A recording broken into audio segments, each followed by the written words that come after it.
everybody, it's EK from EK Gorman Designs, and I am sneaking in here with another 5 fast cards featuring White Rose Crafts September Vintage Road subscription kit. Yep, I got it all in. This is the second part of my 3-part series, so if you've missed the first part or the unboxing, I will connect a little link up in this corner now and down in the box below. For card 1, I wanted to use one of the sentiments on the sticker sheet, as well as some of these long stickers that will never fit a traditional size card all on their own, so I trimmed it down and trimmed off the excesses. I used a pretty neutral piece of paper. Yes, there's lots of little dots on it, but it's not one of the more crazy ones, and I pulled out this really long sentiment that clearly had to be trimmed down. There's no way to turn the card to make it work, but I like it because it says, "You are braver than you believe, stronger than you seem, smarter than you," something, I can't read it now, "smarter than you think, and loved more than you know," which I think everybody needs to know. I think it's a perfect card for an anytime card. Perfect sentiment for an anytime card. I think I said that correctly. I added one of the little butterfly stickers and 2 of the little white hearts, and then I pulled out a couple of little butterflies from the Sparkle Blend that coordinates with this kit. If you aren't aware of the Sparkle Blend kit, it is exclusive literally to just this kit. So if you see that Sparkle Blend and you're like, "Oh, I have to have it," the only way you're going to get it is by getting the entire September Vintage Rose kit. The hearts did not stand out in the way that I kind of hoped they would, so I grabbed a really fine 0.1 pen and outlined them, and then added one more seam to the edges of that gray fleur-de-lis. It's not a fleur-de-lis, but you know what I'm saying. And that finished card 1. For card 2, I pulled out a pretty piece of paper and fussy cut out the really gorgeous corner embroidery from a second piece of paper. Then, using one of the stamps from the sentiment stamp set that's included in the kit, I stamped that sentiment onto the card and adhered the card to the card frame. And then added the fussy cut out piece of floral embellishment to the corner. I don't know, for lack of a better word, we're going to go with the word embellishment. And then pulled another sticker out, because I think just kind of ends that stamp sentiment perfectly. I think the "I love you" just beautifully wraps up the "hours fly forever and out, new days, new ways pass by as love stays, I love you." And then I pulled out a little bit of this is a vine ribbon, believe it or not. It is actually a ribbon. It is ribbon material. It's satin-esque. Mine, because I didn't store it properly after I unboxed it, twirled up. I should have stored it better than I did, but I didn't, and there's nothing I can do about it now. So I've got that little swirly, so gluing it down is a little harder than it should be, but that's my fault, because I didn't store it the way I probably should have. I added a couple more of the little hearts around the sentiment, and the card needed a little something to balance it, so I found this scrap of paper within, because I save all the scraps while I'm doing this. So I found a little piece of burgundy scrap and glued it down, and it almost got to where I wanted it to be, but I figured a few more rhinestones over here on this side would help balance out the card, and now I think everything's actually balanced quite beautifully. I trimmed off the excess of the vine, and there you go, card 2. I like this card a lot. I think it kind of looks like a Hallmark style card, something you could pick up at the store for an anniversary or a child that needs a little reminder of love. Card 3 was really, really simple, and it might be my favorite card of the whole group. I took a piece of the Petalics paper.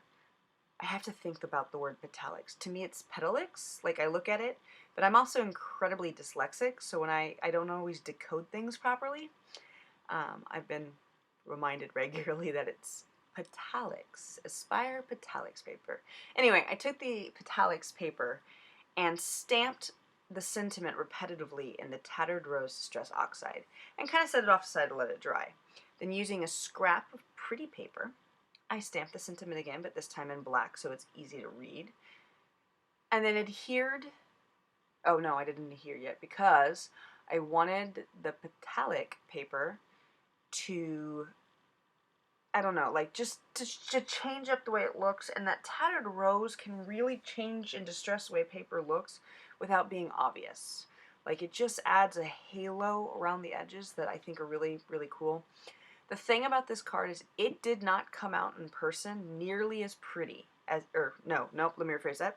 It does not come out videotaping or in photographs nearly as beautiful as it is in person. And in person, it's stunning. And I took a dozen photos trying to like capture how pretty I think this card turned out.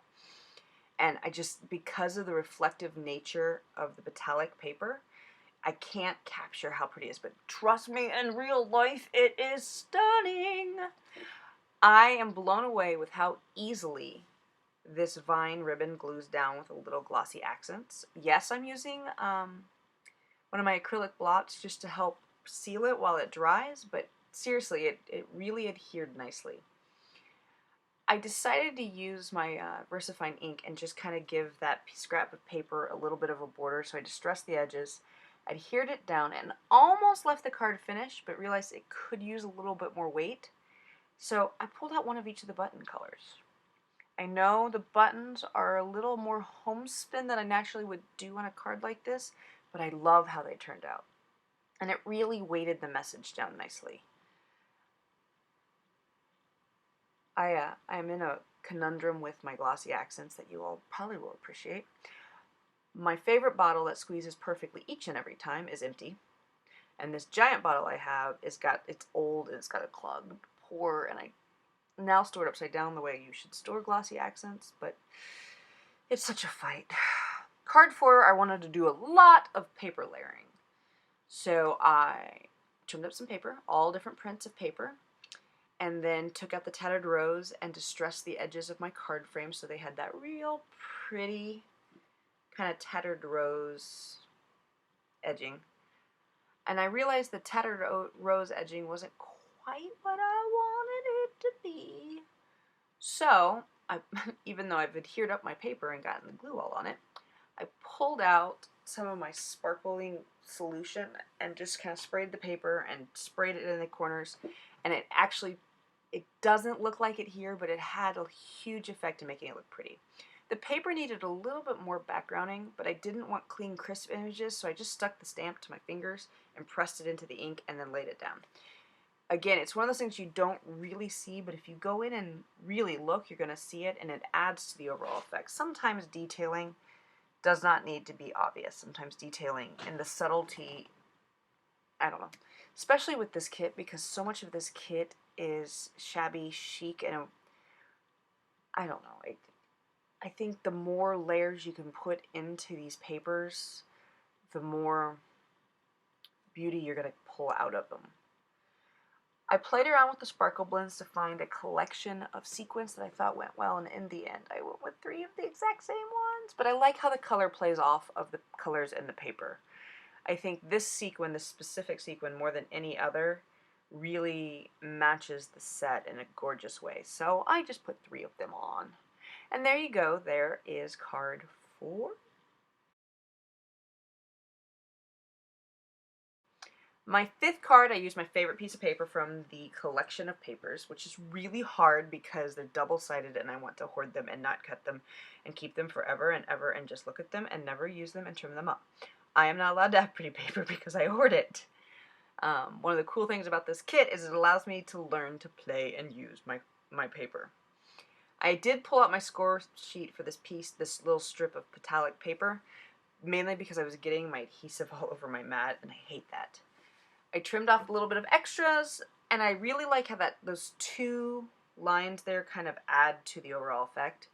I wanted some more butterflies added to this piece of paper, and then realized I should probably adhere down my green frame.